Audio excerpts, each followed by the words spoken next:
Hello everyone. मैंने अपने last video में आपको बताया कि कैसे आप मोड की कैलकुलेशन इंडिविजुअल और डिस्क्रीट सीरीज के केस में कर सकते हैं। आज के इस वीडियो के अंदर मैं आपसे बात करने वाला हूं कि कैसे आप मोड को कॉन्टिन्यूस सीरीज के केस में कैलकुलेट करते हैं। देखिए, कॉन्टिन्यूस सीरीज के केस के अंदर मोड की कैलकुलेशन काफ़ी चैलेंजिंग होती है। रीज़न ये है कि कॉन्टिन्यूस सीरीज में हमारे पास जो एक्स होता है वो इंटरवल होता है, मतलब हमें रेंज गिवन होती है जिसमें एक लोअर लिमिट होती है और एक हमारे पास अपर लिमिट होती है। हमारे पास दो तरह के चैलेंजेस हैं। पहला चैलेंज तो ये पता लगाना कि किस रेंज के अंदर मोड लाई करेगा और उसके बाद हमें एग्जैक्ट मोड की कैलकुलेशन करनी होती है। तो जैसा मैं आपको अपने लास्ट वीडियो में बता चुका हूं कि मोड की कैलकुलेशन के हमारे पास दो मेथड्स हैं, इंस्पेक्शन मेथड और ग्रुपिंग मेथड। वही सेम मेथड्स कॉन्टिन्यूस सीरीज में भी यूज होंगे, लेकिन इंस्पेक्शन और ग्रुपिंग मेथड से सिर्फ और सिर्फ हमें रेंज का पता लगेगा। उस रेंज के अंदर की एग्जैक्ट वैल्यू कैसे कैलकुलेट करनी है, आज हमें इसको भी समझना है। आइए चलते हैं हम पावर पॉइंट प्रेजेंटेशन की तरफ और डिटेल में समझते हैं कि कैसे मोड को कॉन्टिन्यूस सीरीज के केस में कैलकुलेट किया जाता है। कॉन्टिन्यूस सीरीज में हमेशा हमारे पास रेंज अवेलेबल होती है और रेंज के अंदर हमारे पास एक होती है लोअर लिमिट, दूसरी होती है अपर लिमिट। अब अगर आप मोड की कैलकुलेशन कॉन्टिन्यूस सीरीज में कर रहे हैं तो आपके पास दो चैलेंजेस हैं। पहला चैलेंज तो ये पता लगाना कि किस रेंज में मोड लाई करता है, और वो रेंज आइडेंटिफाई होने के बाद आपको एग्जैक्ट मोड की वैल्यू कैलकुलेट करनी है। और रेंज के अंदर से एग्जैक्ट मोड की कैलकुलेशन के लिए आपके पास दो फॉर्मूलाज अवेलेबल हैं। पहला फॉर्मूला आपके पास क्या है, L1 plus delta one divide by delta one plus delta two into में आई, जहां पर L1 का मतलब है लोअर लिमिट, जो रेंज आपके पास आएगी उसकी लोअर लिमिट को लेके चलेंगे। आई का मतलब है इंटरवल, उस रेंज के बीच का जो डिफरेंस होगा वो आई होगा। डेल्टा वन कैसे निकलेगा, F1 minus F zero ignoring the sign, और डेल्टा टू निकलेगा F1 minus F two ignoring the sign. अब हमें समझना है ये F1, F0 और F2 क्या है। जो पर्टिकुलर रेंज आप आइडेंटिफाई करते हैं उसके सामने की फ्रीक्वेंसी को हम F1 कहते हैं, उससे इमीडिएट प्रीवियस फ्रीक्वेंसी को F0 कहते हैं और इमीडिएट नेक्स्ट फ्रीक्वेंसी को F2 कहते हैं। डेल्टा वाले फॉर्मूला में क्या होगा, जब भी आप F1 में से F0 को माइनस करोगे या F1 में से F2 को माइनस करेंगे, साइन चाहे प्लस का हो चाहे माइनस का हो, आपको साइन को इग्नोर करना है। दूसरे फॉर्मूला में देखेंगे, L1 वही है लोअर लिमिट, आई क्या है इंटरवल, हमें वही F1 और F0 दे रखे हैं। इस फॉर्मूला में हम साइन को इग्नोर नहीं करते, ये डिफरेंस है। तो हमारे लिए कई सारे टास्क हैं यहाँ पे। हमें ये भी पता लगाना है कि अगर आप मोड की कैलकुलेशन कॉन्टिन्यूस सीरीज में कर रहे हो तो हमें कौन सा फॉर्मूला यूज करना है, डेल्टा वाला या फिर F1 वाला। तो आइए वन बाय वन समझते हैं कि कैसे ये काम करता है। सबसे पहली चीज, जब भी आप मोड को कैलकुलेट करते हैं तो आपके पास दो मेथड्स होते हैं, एक है इंस्पेक्शन मेथड, एक है ग्रुपिंग मेथड। इंस्पेक्शन मेथड क्या कहता है कि आपके पास डाटा सेट है, आप उसको इंस्पेक्ट कीजिए, जिस रेंज के सामने की फ्रीक्वेंसी मैक्सिमम है आप उसको ले लीजिए और अपनी कैलकुलेशन को आगे बढ़ाइए डेल्टा वाले फॉर्मूला या फिर F1 वाले फॉर्मूला के साथ। दूसरा हमारे पास मेथड क्या है, ग्रुपिंग मेथड, जिसके बारे में हम थोड़ी देर में डिस्कस करेंगे। अब हमें पहले ये पता लगाना है कि हमें कौन सा मेथड यूज करना है, इंस्पेक्शन या फिर ग्रुपिंग मेथड।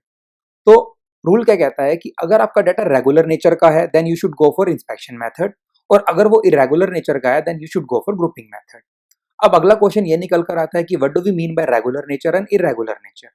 देखिए, जब भी आपका डाटा आपके सामने हो आप उसको प्लॉट कीजिए, मतलब ग्राफ बनाइए, और अगर आपका डाटा ऐसी बेल शेप कर्व बनाता है तो आप क्या कहेंगे, आपका जो डाटा है वो रेगुलर नेचर का है। कैसे ये काम करता है देखिए, मेरे पास डाटा दे रखा है, एक्स में 0 to 10, 10 to 20, 20 to 30 की रेंज की वन है और फ्रीक्वेंसी दे रखी है 24642। मैं डाटा को प्लॉट कर लेता हूँ। नीचे मेरा ओ एक्स एक्सिस के ऊपर 0 to 10 ये रेंज लिया है, 10, 20, 30, और यहाँ पर ओ वाई एक्सिस पे मैंने फ्रीक्वेंसीज को लिया है। तो 0 to 10 है तो 10 के आगे मैंने और 2 के सामने डॉट लगाया, फिर मैंने 10 to 20 है तो 20 के सामने और 4 के सामने डॉट लगाया। इस तरीके से मैंने ये डॉट्स लगाई और मैंने इन डॉट्स को मिला दिया।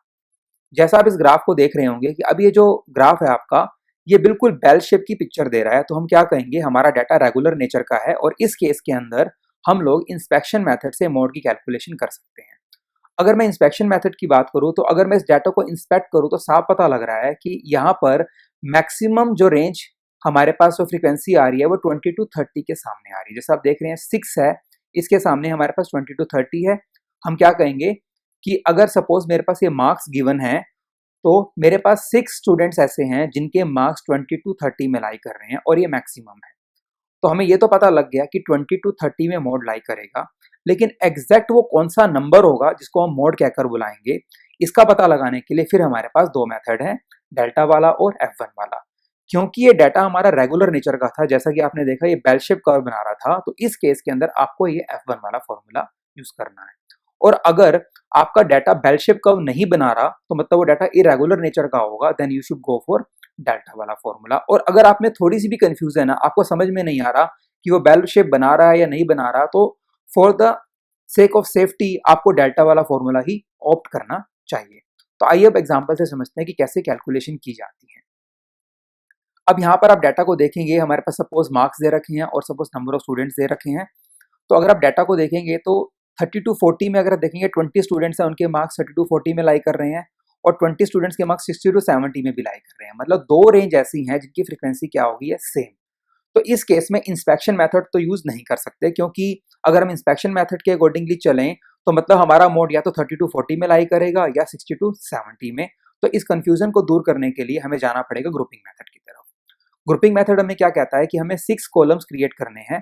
पहला कॉलम तो फ्रीक्वेंसी का होगा, दूसरे कॉलम में क्या करोगे, आप दो दो के ग्रुप बनाओगे फ्रीक्वेंसी के, जैसे 1+2, 2+3 एंड सो ऑन, और टोटल लोगे। जैसे मैंने यहाँ पे टोटल लिया 8+5 13, 20+12 32, 15+20 35, 14+10 24।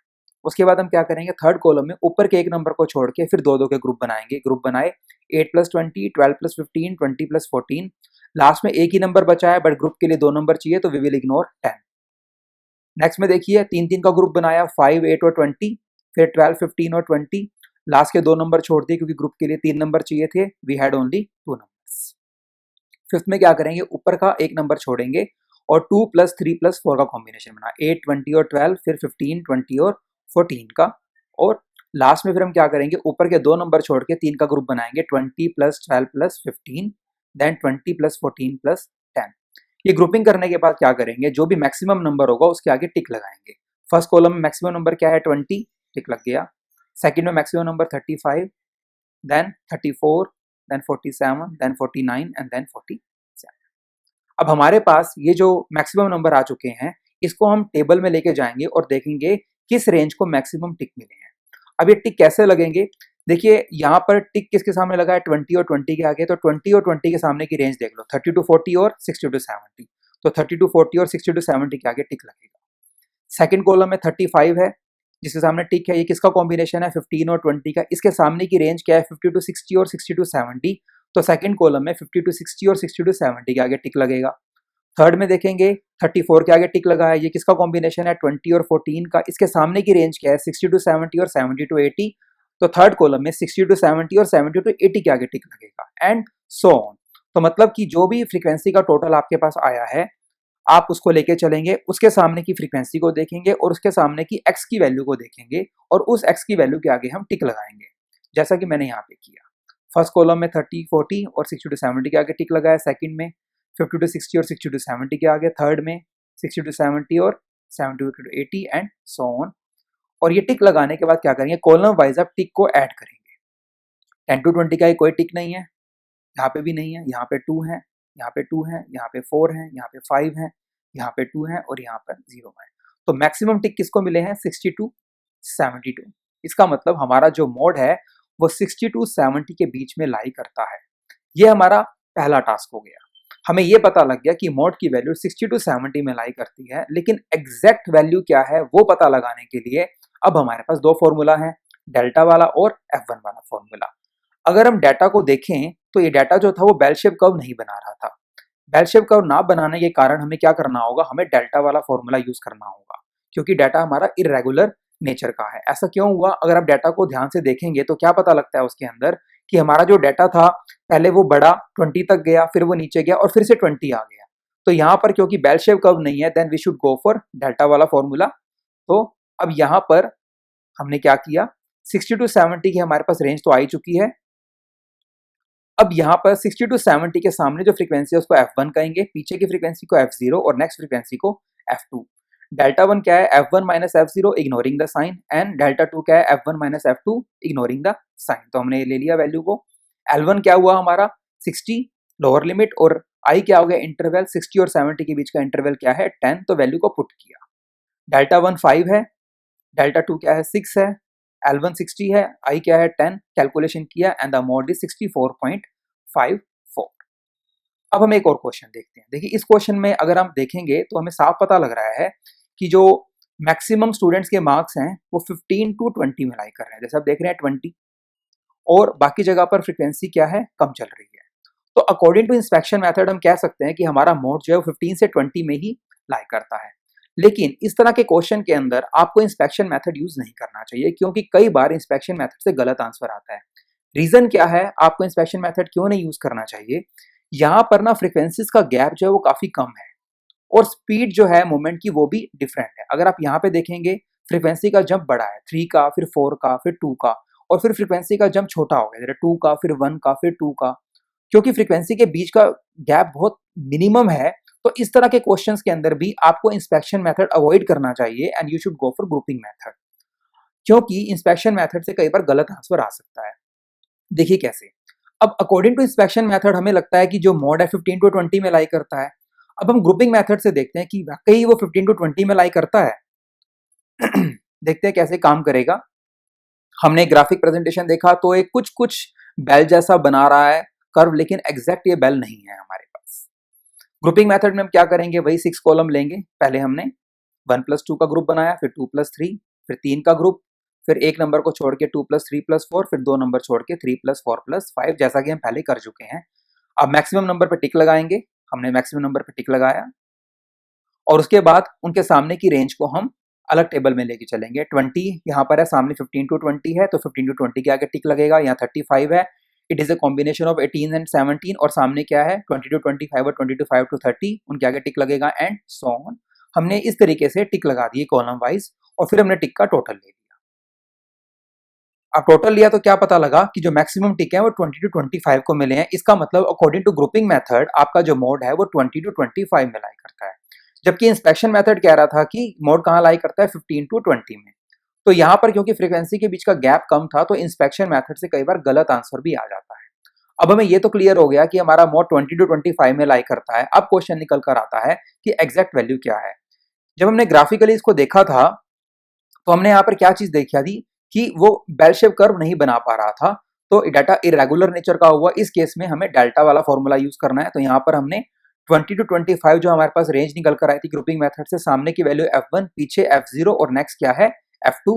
L1 क्या हुआ 20, और I क्या हो गया 5। हमने वैल्यू को पुट किया, और हमारे पास जो मोड निकल कर आ गया वो आ गया 23.33। तो अब हमने ये समझा कि कैसे हम कॉन्टिन्यूस सीरीज के केस के अंदर मोड की कैलकुलेशन करते हैं। लेकिन हमेशा ऐसा नहीं होता है कि इंस्पेक्शन और ग्रुपिंग मेथड की हेल्प से मोड निकल जाता है। कई बार इंस्पेक्शन और ग्रुपिंग मेथड की कैलकुलेशन करने के बावजूद भी हमें मोड की एग्जैक्ट वैल्यू नहीं मिल पाती, और उस केस को हम इल डिफाइंड मोड कहकर भी बुलाते हैं। अगर इंस्पेक्शन और ग्रुपिंग मेथड यूज करने के बावजूद भी हमें मोड ना मिले, तो हम क्या करें मोड की कैलकुलेशन के लिए, उसके बारे में मैं आपको अपने नेक्स्ट वीडियो में बताऊंगा, जिसको आप देखना ना भूलिएगा।